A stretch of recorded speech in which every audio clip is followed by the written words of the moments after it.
The unmaking of a life. Elias met Clara on a rainy Tuesday.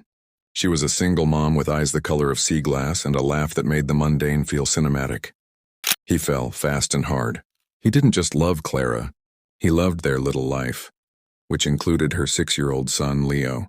Leo was a whirlwind of scraped knees and curiosity, his biological father, a man named Marcus, being a distant, sporadic shadow in his life. Elias committed to them both, seeing himself as the anchor they deserved.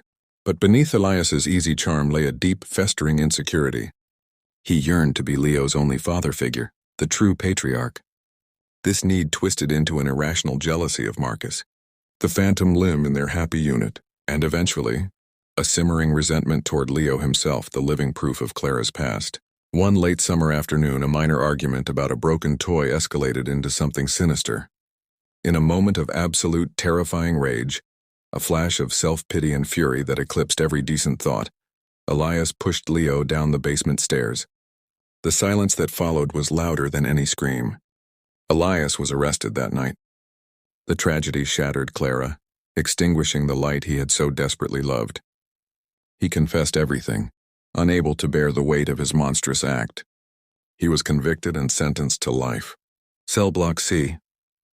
The maximum security prison was a concrete tomb, a universe away from the cozy life Elias had destroyed. Years bled into decades. Elias, a once vibrant man, became gaunt, quiet, and haunted. One morning, a new man was assigned to his cell block, Cell 18B, just 3 doors down. He was a large, stoic man with a tired face and eyes that held a profound, bottomless grief. Elias learned his name, Marcus.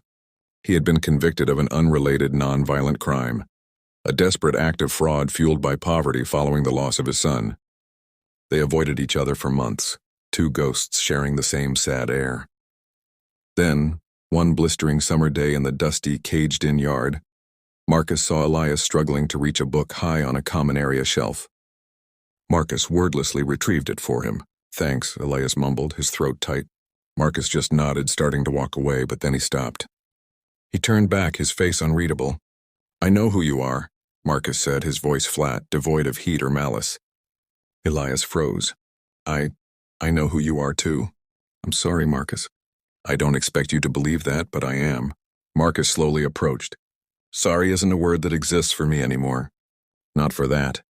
He looked Elias dead in the eye, and Elias braced for a blow, a justifiable explosion. Instead, Marcus leaned against the concrete wall and let out a long, weary sigh. He was a good kid, Leo. Always asking why. Loved dinosaurs. You know what he called a T-Rex? Elias's chest seized.